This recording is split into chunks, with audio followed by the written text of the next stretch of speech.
Boa noite a todos, que a graça e a paz do nosso Senhor e Salvador Jesus seja sobre todos nós. Amém? É um prazer poder retornar a esta igreja. Ainda não tinha vindo a esse evento em particular, mas sempre é um prazer. E ver o quanto as coisas mudaram aqui, o espaço foi outro, não é?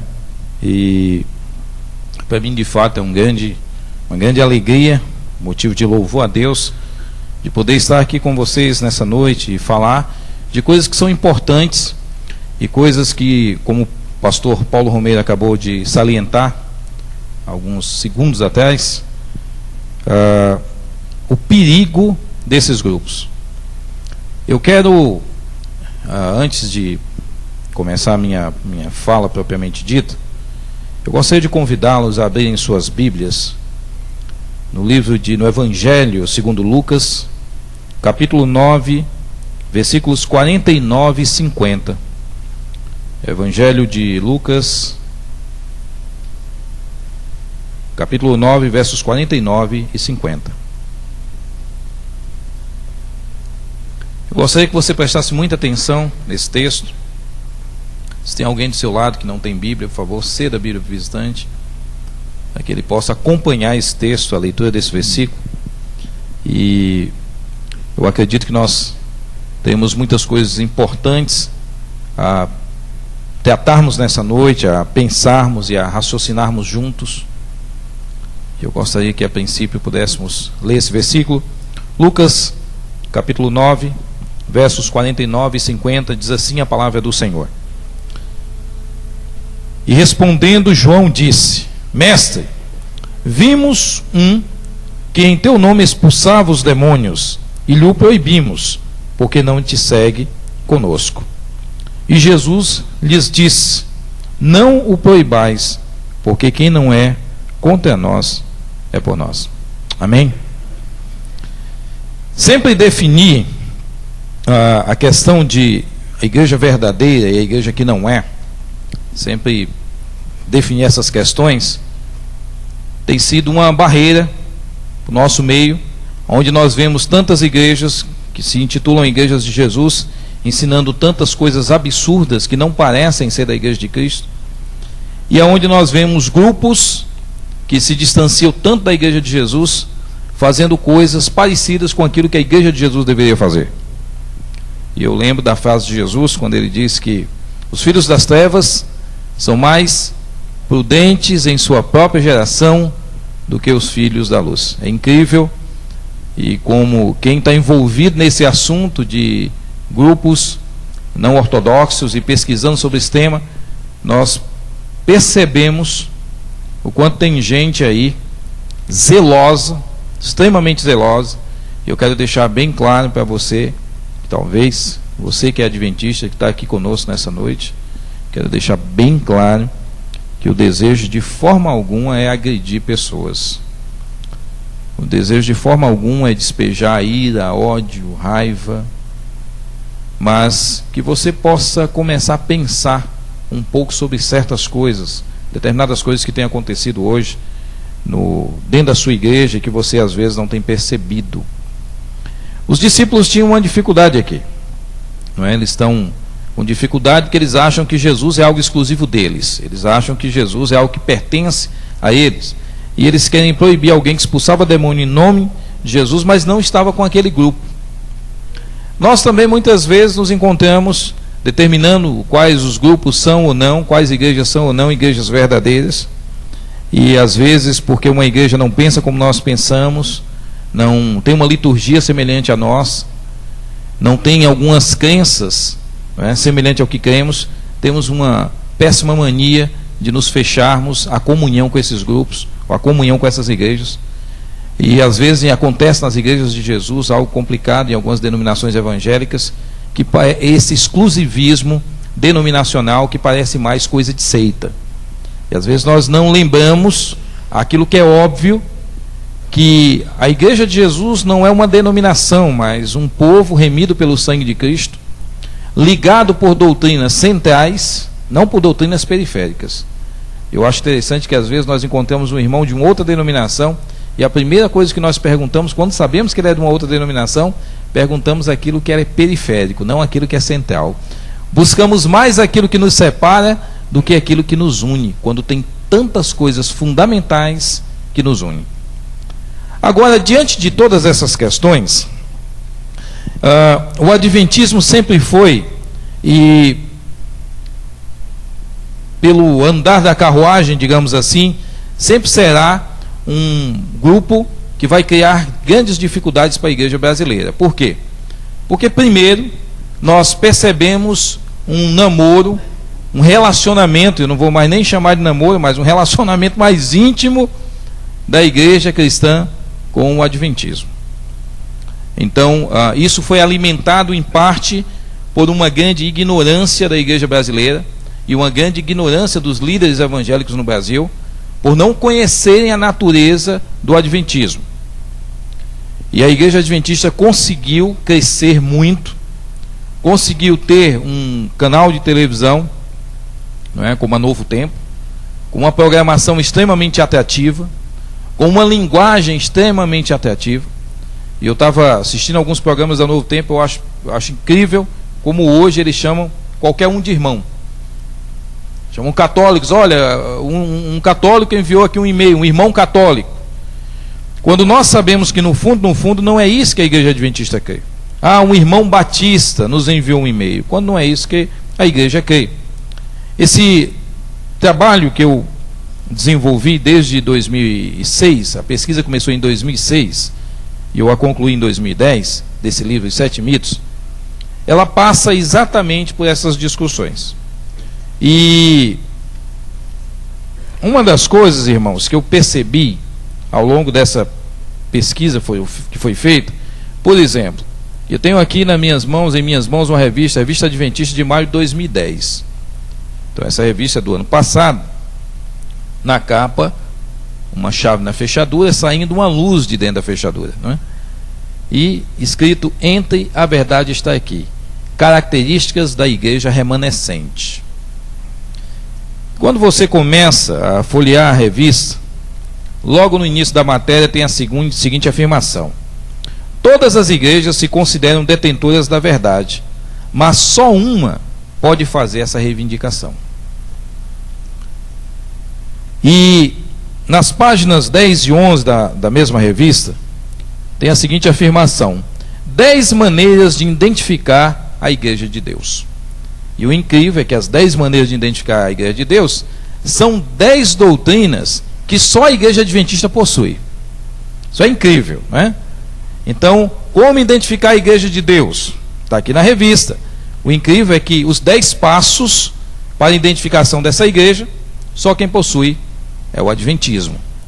Então, um ponto extremamente importante que nós devemos pensar, e que eu tento trabalhar um pouco no livro, é essa ideia de comparar, ou de pensar, ou de ver o adventismo como mais uma denominação evangélica. Isso é um perigo. Isso é um perigo porque você pode estar pensando: pastor, mas isso não é um engano? Será que os adventistas pensam dessa forma? Basta você ler a revista. Então, se engana é quem pensa que o adventismo considera as outras igrejas como igrejas irmãs, ou como simplesmente denominações dentro de uma só igreja, que é a igreja de Jesus. Esse é um ponto, irmãos, importantíssimo para a nossa avaliação do adventismo. Essa é uma questão de extrema importância, para que cada um de nós aqui possa compreender o que é que o adventismo pensa de nós. É como a congregação cristã e a Assembleia de Deus, né? A congregação cristã não admite, não aceita a Assembleia de Deus. Brincam, né? Chamando jocosamente de seita da paz do Senhor. Brincam desse tipo, dessa forma. E é incrível como tantas igrejas, como tantos assembleanos gostam da congregação que está no Brasil. O pessoal da congregação brinca chamando-os de seita da paz do Senhor. E eles continuam ainda admirando a congregação, que trabalha, que trata com completo desdém e desrespeito, porque é exclusivista. Tem um exclusivismo denominacional exacerbado, assim como a igreja adventista possui. Agora, uma outra questão que eu acho bem curiosa, de toda essa discussão do adventismo e que me levou a escrever esse livro, foi a partir de um debate em 2006, na RIT. Esse debate pode ser assistido no YouTube, sobre o sábado versus domingo, um debate com o pastor Neumael Stina. Pastor Neumael Stina, um grande líder, um grande pastor adventista, muito conhecido. E nós tivemos um debate ali sobre a questão do sábado, sobre a questão da guarda do quarto mandamento. É algo obrigatório aos cristãos? O cristão deve ou não guardar o sábado? Se não está guardando, tem violado? Essa é a discussão. O que mais me chamou a atenção, amados, naquele debate, foi que antes do programa iniciar, eles entrevistaram algumas pessoas na rua e perguntaram, né, para elas o que elas pensavam sobre a questão do sábado. E a grande maioria dizia: olha, eu não guardo sábado porque o pastor da minha igreja disse que não tem que guardar. Eu não guardo sábado porque a minha denominação não guarda. Eu não guardo sábado porque eu acho. Algumas pessoas falaram: olha, eu não guardo sábado porque fazia parte de um antigo concerto com Israel, e explicaram biblicamente, mas foi o mínimo. Isso me chamou muita atenção. Em 2006 eu já tinha iniciado um trabalho de juntar material bibliográfico. Parte desse material eu trouxe aqui para apresentar algumas coisas para vocês, entre as quais essa revista, a Revista Adventista, que eu já li. Então, naquele ano, eu decidi acelerar um pouco esse processo, que não foi nada acelerado, né? Porque começou em 2006, terminei em 2010. E por que eu decidi demorar um pouquinho mais nesse processo? Porque eu me deparei com um conjunto de textos, e principalmente jornais, materiais, periódicos, livros. Estava até falando com o pastor Paulo Romero, Questões sobre Doutrinas, um livro publicado em 1957 nos Estados Unidos, e que foi um dos livros mais polêmicos, ou talvez a obra mais polêmica da história do adventismo, e que causou, né, um grande número de pessoas acabou saindo da igreja adventista por causa das discussões no Questões sobre Doutrinas. E finalmente, em 2009, eles decidiram traduzir para o português. E eu fiquei pensando, por que só agora a igreja adventista traduziu Questões sobre Doutrina em português? Não é porque toda essa discussão que já existia há algum tempo atrás sobre o adventismo, toda a crítica evangélica, será que não é porque essa poeira baixou? E aí os adventistas se sentiram tão à vontade, tão bem, que decidiram publicar essa nota. Inclusive, irmãos, pasmem, publicaram uma nota, aliás, o livro, com notas explicativas com relação à primeira edição do livro em inglês, dizendo, confessando que de fato a edição desse livro em inglês não tinha, a intenção dele era ganhar a simpatia do Dr. Walter Martin e do Dr. Barnhouse, que eram os pesquisadores na época nos Estados Unidos, que estavam fazendo uma análise sobre o material adventista e fizeram um conjunto de perguntas à liderança adventista e queriam que eles respondessem sobre essas questões de doutrina fundamental. Esse livro causou divisão na igreja adventista, porque a resposta que foi dada na obra não era a resposta oficial da igreja, mas mesmo assim foi publicada. Hoje, George Knight, um dos grandes historiadores da igreja adventista, que escreveu esse livro Em Busca de Identidade, um livro que foi traduzido para o português, mas você não encontra mais nas livrarias adventistas, porque esse livro confessa algumas coisas bem esquisitas que os adventistas não falavam, né? Página 16. A maioria dos fundadores do adventismo do sétimo dia não poderia unir-se à igreja hoje se tivesse que concordar com as 27 crenças fundamentais. Na época eram 27. Para ser mais específico, eles não poderiam aceitar a crença número 2, que trata da doutrina da Trindade. Para Joseph Bates, a Trindade era uma doutrina antibíblica. Joseph Bates é um dos fundadores da igreja adventista, é aquele que introduziu a guarda do sábado no adventismo. Para Tiago White, marido de Ellen White e o grande responsável pela organização das obras dela, a Trindade não passava de um antigo absurdo trinitariano, era fruto da grande apostasia, junto com doutrinas falsas como a observância do domingo e a imortalidade da alma. Lembrem-se, a Igreja Adventista se vê como uma igreja remanescente, como um movimento profetizado no livro de Apocalipse, capítulo 14 de Apocalipse.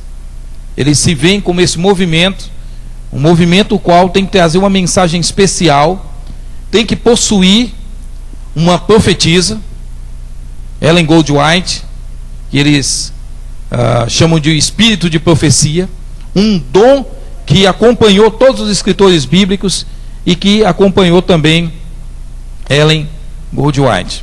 Para os irmãos terem ideia, eu fiquei abismado fazendo. Eu andava tanto na livraria adventista ali na Sé, quando eu chegava lá o pessoal, ô irmão, como é que você está? De tanto me ver lá, né? Quase de cada 15 dias eu ia dar uma volta lá para olhar o que tinha de interessante para fazer esse trabalho.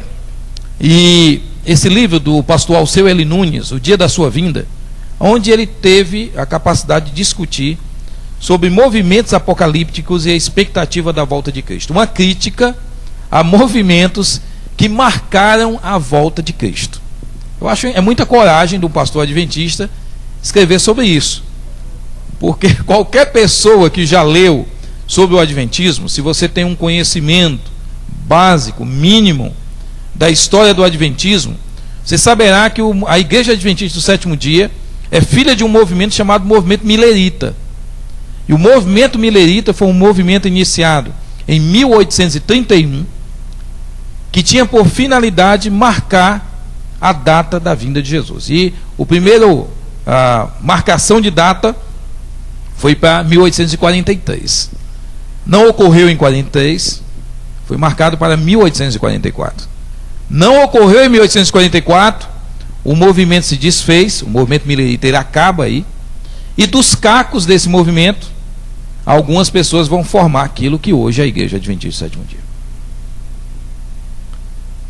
O Alceu Nunes, nesse livro, para que os irmãos tenham ideia, na página 130 dessa obra, ele diz algo que eu fico pensando a coragem dessa afirmação. Ele diz: igualmente, se Deus enviar um profeta hoje ou no futuro, ele deve concordar com os que vieram antes, isto é, com os profetas do Antigo Testamento, com os do Novo e com Ellen White.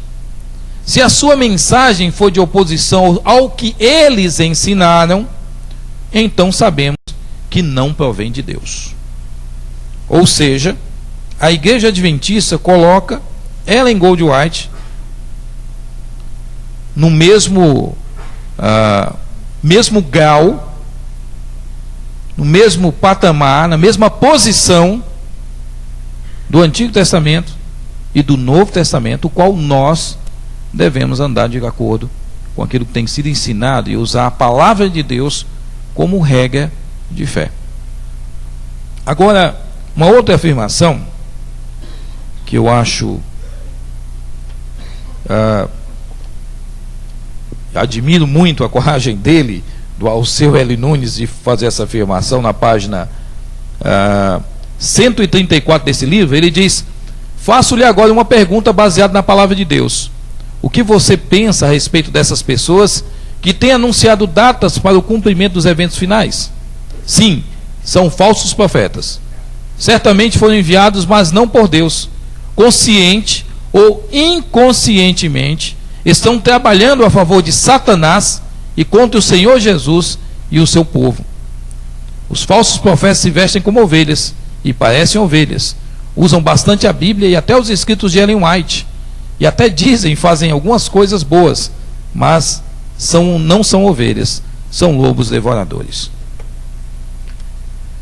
Uma afirmação dessa é uma afirmação muito ousada para um movimento que trabalhou com várias marcações de datas. Algo também, irmãos, que os adventistas sempre negavam no Brasil. Quando você afirmava: olha, vocês marcaram datas para a volta de Cristo, eles diziam: não, nós não. Quem marcou data foi o William Miller. E quando o William Miller marcou data, ele era batista. Porque a Igreja Adventista só foi fundada entre 1860 e 1863. Miller começou a pregar em 1831, então Miller nunca foi adventista. E os adventistas do sétimo dia sempre fizeram essa afirmação. Quando você falava, olha, vocês marcaram datas por fim, ele diz, não, nunca marcamos. Quem marcou data por fim, no nosso movimento, próximo do nosso movimento, foi um batista. E aí quando ele lembrava, né, que certamente tem alguns batistas, eu sou de uma igreja batista, e quando eles viam que você era batista, ele olhava para você e dizia, da sua igreja, hein? E era da sua igreja. Eu digo sempre, né? Entre os fundadores desses movimentos controvertidos, o mais sensato era um batista. Porque o Miller, depois que o movimento não deu certo, voltou para a igreja dele e morreu em comunhão em 1849. Mas o estrago já tinha sido feito. A coisa já tinha debandado para um lado que não tinha mais o que fazer. E aí alguns movimentos surgiram e que têm criado uma grande dificuldade até hoje, entre os quais a Igreja Adventista do Sétimo Dia. Então, um ponto importante, amados, da nossa análise, e aquilo que eu tentei trabalhar um pouco nos 7 mitos do Adventismo, foi, primeiro, por que a Igreja Adventista faz algumas afirmações de origem que não são confirmadas a partir da literatura. No livro Em Busca de Identidade, confirma que tanto Joseph Bates como Tiago White, 2 fundadores da Igreja Adventista, vistos pelos Adventistas do Sétimo Dia como fundadores da Igreja Remanescente, que ambos marcaram datas para a volta de Jesus. Se você lê um artigo, esse material foi publicado, esse livreto aqui, foi publicado em 1847, né, pelo marido de Ellen White. A Word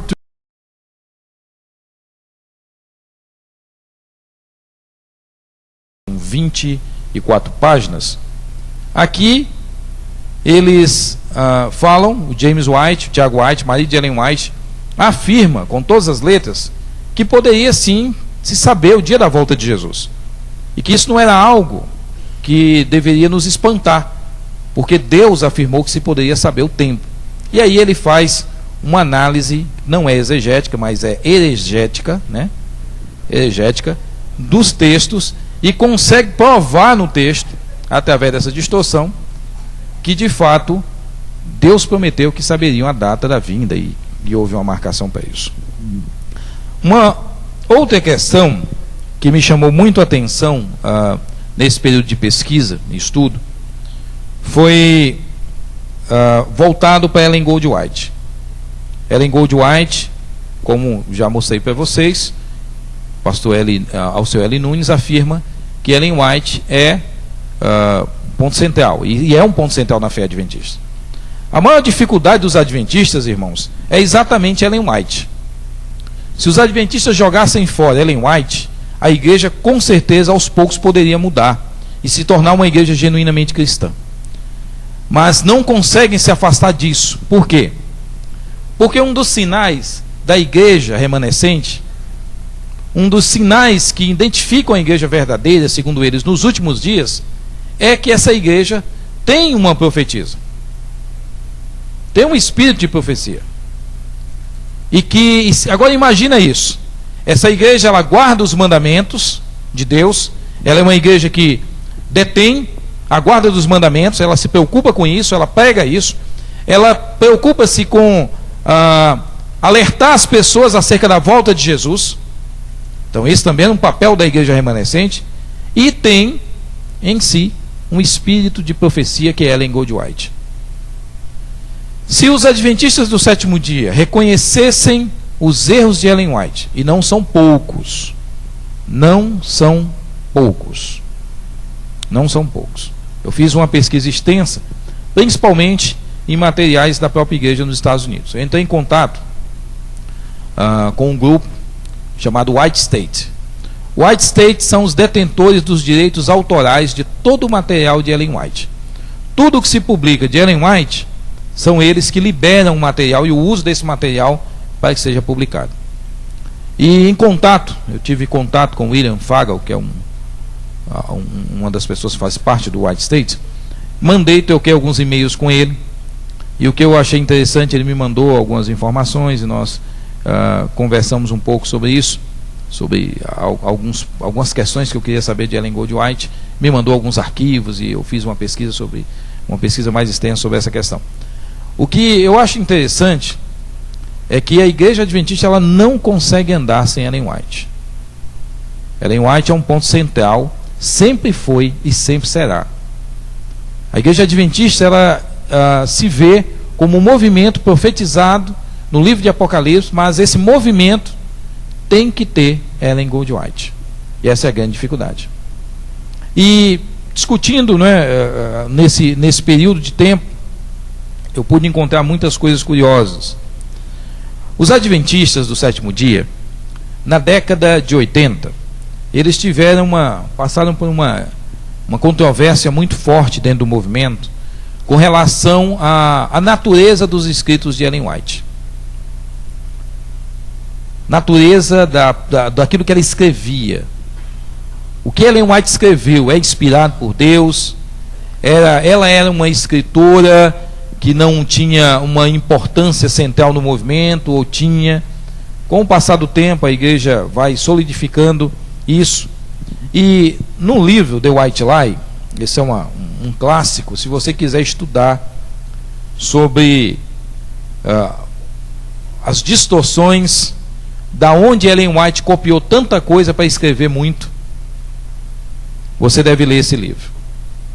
E a história desse livro é curiosa, porque a Igreja Adventista teve, do ano de 1980 até 1988, a Igreja Adventista esteve envolvida com um trabalho, financiou um trabalho, onde se gastou $500 mil, $500 mil em 8 anos de pesquisa. Juntou-se um grupo, e esse grupo foi dirigido por um pesquisador, um erudito da Igreja Adventista, professor da Universidade Adventista, Dr. Fred Veltman. E o Fred Veltman, ele fez uma pesquisa porque ele queria saber, a igreja queria uma posição oficial sobre esse livro, que tinha sido escrito por um pastor adventista, discutindo exatamente sobre a natureza dos plágios de Ellen White. O livro Em Busca de Identidade não usa a expressão plágio, usa a expressão empréstimos literários, Eufemismo ajuda em tudo. Então, empréstimos literários. Ellen White não praticou plágio, mas fez uso de empréstimos literários. Então, algumas pessoas falavam: olha, mas Ellen White dizia que ela recebeu luz do alto e que o anjo assistente a orientou, e que toda a informação ela vinha do alto. O pastor Walter Ria entendeu que vinha do alto, mas não do alto do céu, vinha do alto das prateleiras dos livros que ela copiava, e copiou muito, irmãos. O relatório Veltman, infelizmente, ele foi um relatório que não fez. Nós aqui no Brasil não discutimos muito esse relatório, não fizemos uma pesquisa na época mais extensa. Eu tive aliás, esse relatório eu tenho, e eu trabalhei um capítulo extenso do meu livro sobre isso, onde eu peguei o relatório do Fred Veltman, um relatório de mais de 900 páginas, explicando o que a igreja pensa sobre os empréstimos literários da senhora White. E, irmãos, eles reconhecem, por exemplo, O Desejado de Todas as Nações, que é um livro adventista sobre Jesus, considerado pelos adventistas do sétimo dia um clássico. Os adventistas sempre usam o argumento de que Ellen Goldwhite, apesar de ter tido pouca instrução, apesar de ser uma pessoa de pouca instrução, ela conseguiu escrever muito, mais de 100 milhões de palavras, vários livros, é a escritora americana mais lida, mais conhecida. Então os adventistas sempre olharam essa situação toda de Ellen White e falavam: olha, está vendo? Uma mulher simples, com pouco estudo, com pouco conhecimento, com pouca leitura, com pouco estudo formal, essa mulher foi um dom de Deus. Deus deu um dom para essa mulher e ela faz parte da nossa igreja como um espírito de profecia. O que o relatório Veltman declara? Eu trabalho uma boa parte do relatório aqui, peguei partes importantes desse relatório. Eles reconhecem que o Desejado de Todas as Nações foi plagiado pelo menos em 30% do seu conteúdo. Eles reconhecem que Ellen White usou vários autores, inclusive no final, né, o Dr. Fred Veltman, ele diz: olha, esse relatório não se trata de um relatório para analisar o grau de cópia de Ellen White, ou do uso dela de outras obras literárias, porque isso a igreja já sabe. A nossa discussão aqui é saber o quanto ela usou. E no final do relatório eles dizem que, de fato, Ellen White usou muito mais obras para escrever os seus livros do que a igreja previamente esperava. Então, irmãos, a grande verdade é que muitos desses assuntos não chegaram no Brasil. Muitas dessas informações acabaram se perdendo e ficando distante da nossa realidade aqui. Da informação para a igreja, informação para os pastores. E a luta é exatamente essa. É de tentar trazer informações sobre um movimento perigoso, porque é um movimento que entra sorrateiramente nas igrejas, sempre entrou através da sua música, sempre entrou através do seu sistema educacional, e hoje está dentro das nossas casas através da sua emissora de TV, a Novo Tempo, ensinando doutrinas perigosas. O Adventismo, por exemplo, ensina que a expiação de Cristo não foi concluída na cruz. Quando você entrega a vida a Jesus Cristo, seu pecado não é cancelado, não é apagado. Todos os pecados dos salvos estão sendo lançados do tabernáculo celestial. E aí Jesus, desde 22 de outubro de 1844, está fazendo a avaliação desses pecados, a análise. É o chamado juízo investigativo. Está investigando, avaliando, para ver aqueles que vão de receber a salvação.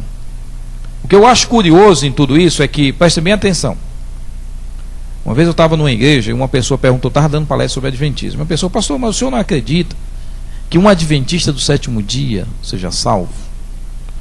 Eu disse para ele: meu irmão, isso aí é uma discussão que ele tem que ter lá na igreja dele, porque a igreja dele diz que ele não é. Se a igreja dele diz que ele não é, quem sou eu para dizer que ele é?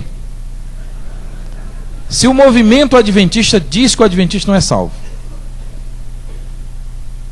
Trabalhei uma informação no livro, no Sete Mitos, uma citação de Ellen White, dizendo que não se deve encorajar ninguém, por mais sincera que seja a sua conversão, a dizer ou sentir que é salvo, porque isso é perigoso.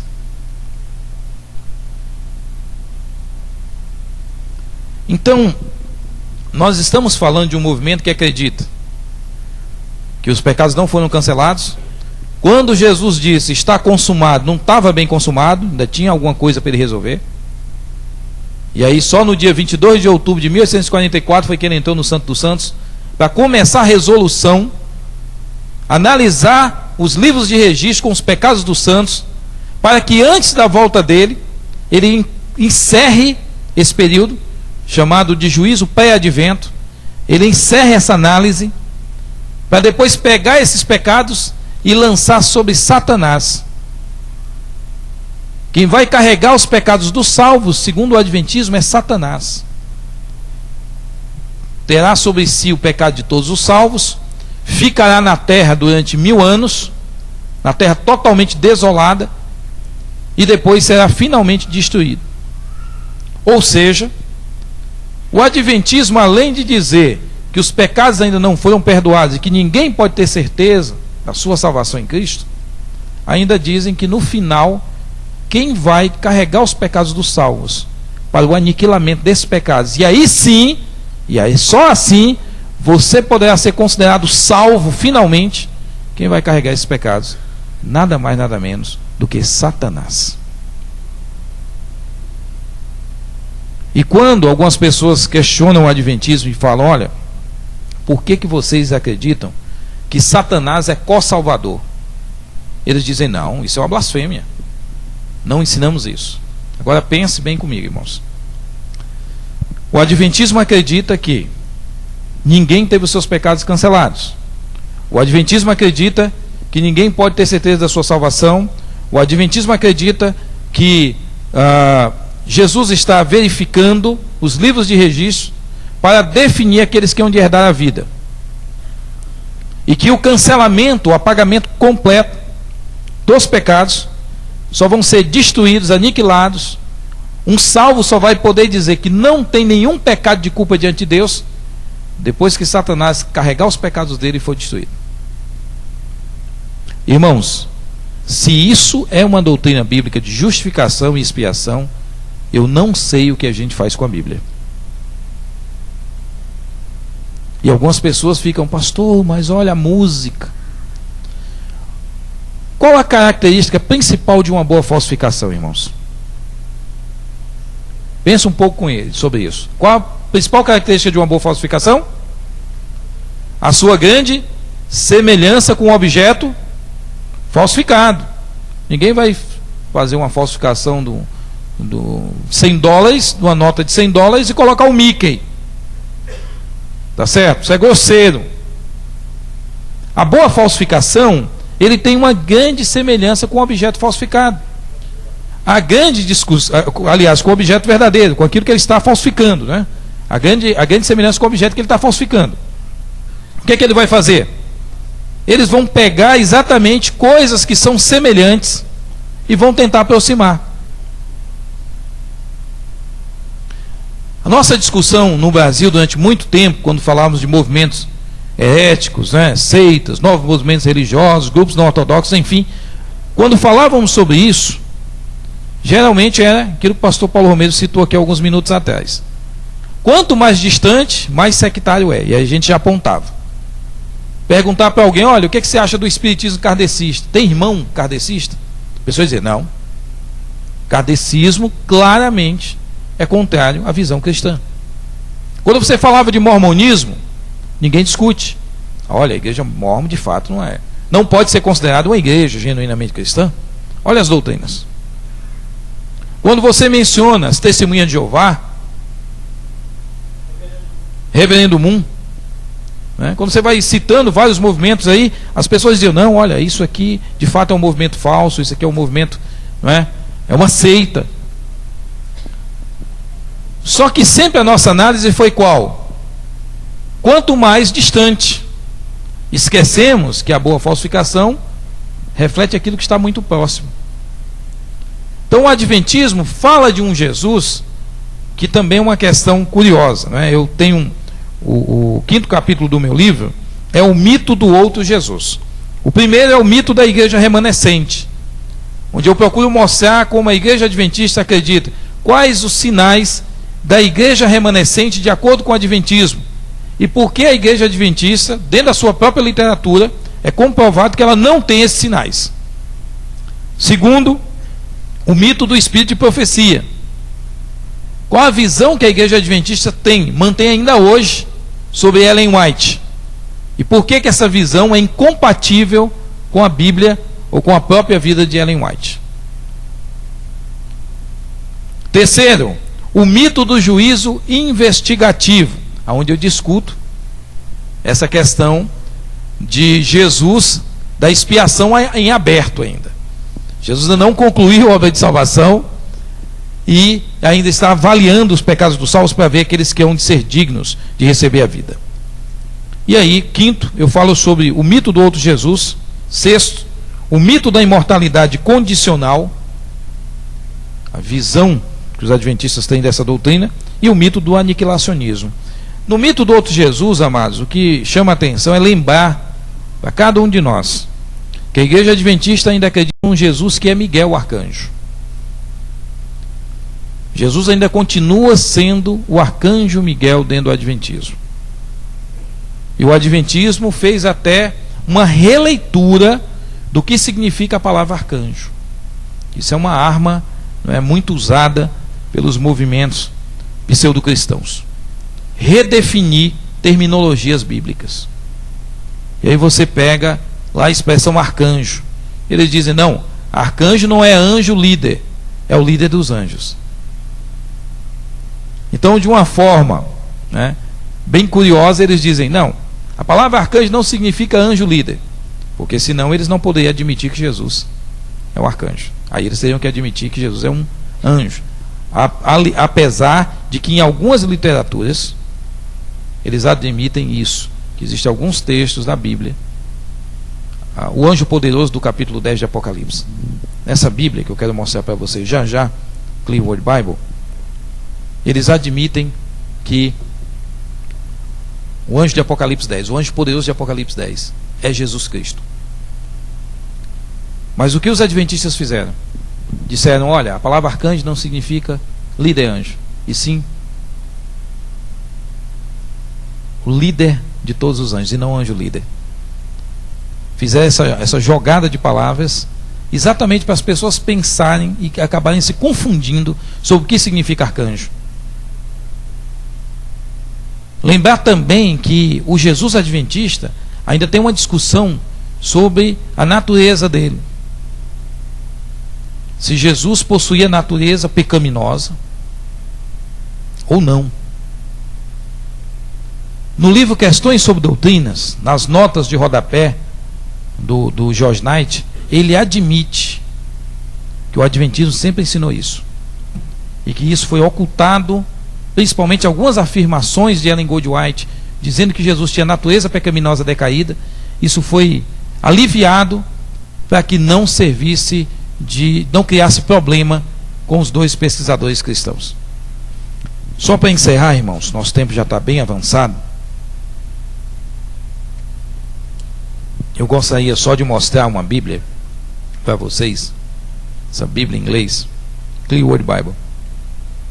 Nós não temos tempo para fazer uma leitura de vários textos dela. Mas o que é essa Bíblia? Quantos aqui conhecem a Bíblia das Testemunhas de Jeová, a tradução Novo Mundo? Vários irmãos conhecem a tradução Novo Mundo. Essa, eles conseguiram piorar uma tradução bíblica. Quem achava que as Testemunhas de Jeová já tinha alcançado o nirvana da heresia, né, e da distorção de um texto bíblico, não leu ainda Clearwater. Que de Clearwater só tem o nome, porque não é palavra clara coisa nenhuma, é coisa obscura. Todos é uma paráfrase da Bíblia, textos da Bíblia de Gênesis a Apocalipse, onde todos os textos, todos os ensinos que a igreja adventista crê, defende, foram introduzidos direto no texto. Não fizeram o que as Testemunhas de Jeová fizeram, que é só uma adaptação de uma palavra, tira aqui, muda acolá. Não, introduziram direto no texto. No texto não se interpreta que Jesus, não se interpreta, né, a possibilidade de Jesus ser Miguel, lá no versículo 9 de Judas. Não, já se diz, então Jesus, que é o arcanjo Miguel. Daniel 8,14, até 2.300 tardes e manhãs o templo será purificado. Só diz isso o texto. Ele diz, em até 2.300 tardes e manhãs, que são na verdade anos proféticos, a partir do início da expiação no santuário. Tudo isso está no texto. Então é uma tentativa de fechar a mente do adventista para a aceitação somente da doutrina deles. Clearwater Bible, né? Publicado desde 94. Essa é uma edição de 2003.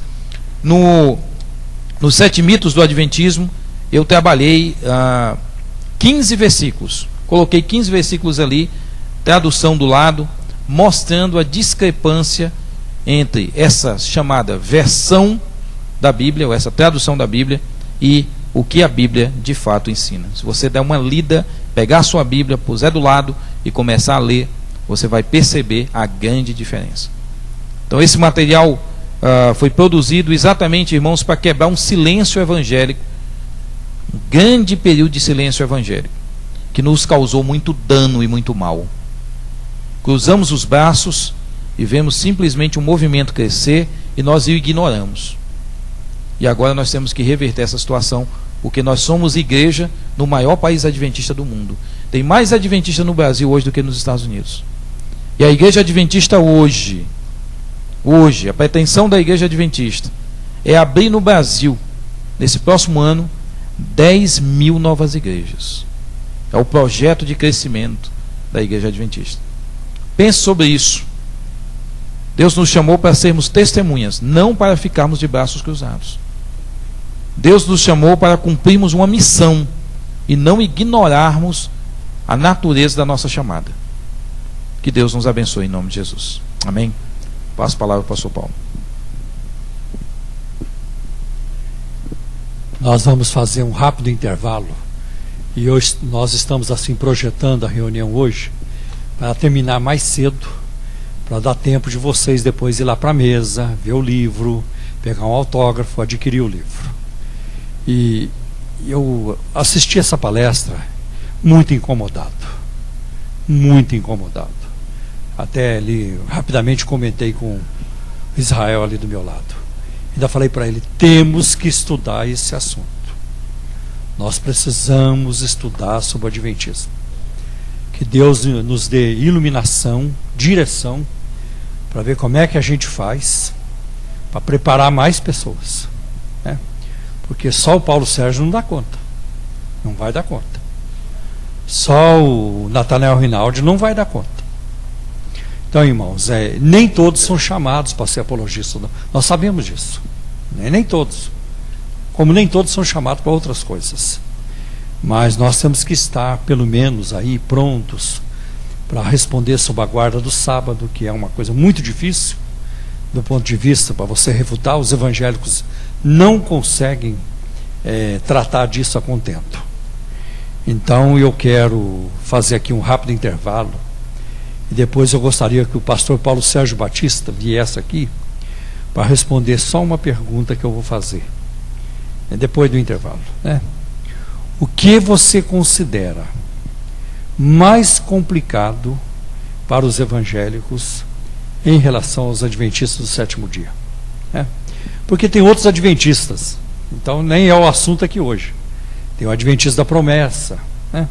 Que é uma ala pentecostal, está mais próximo de nós, né? Mas eu gostaria que você, rapidamente, até para não tomar o tempo lá do lançamento do livro, né? O que você considera? Qual é o calcanhar de Aquiles nosso? Qual é a brecha? Onde que nós somos mais vulneráveis em relação aos adventistas do sétimo dia?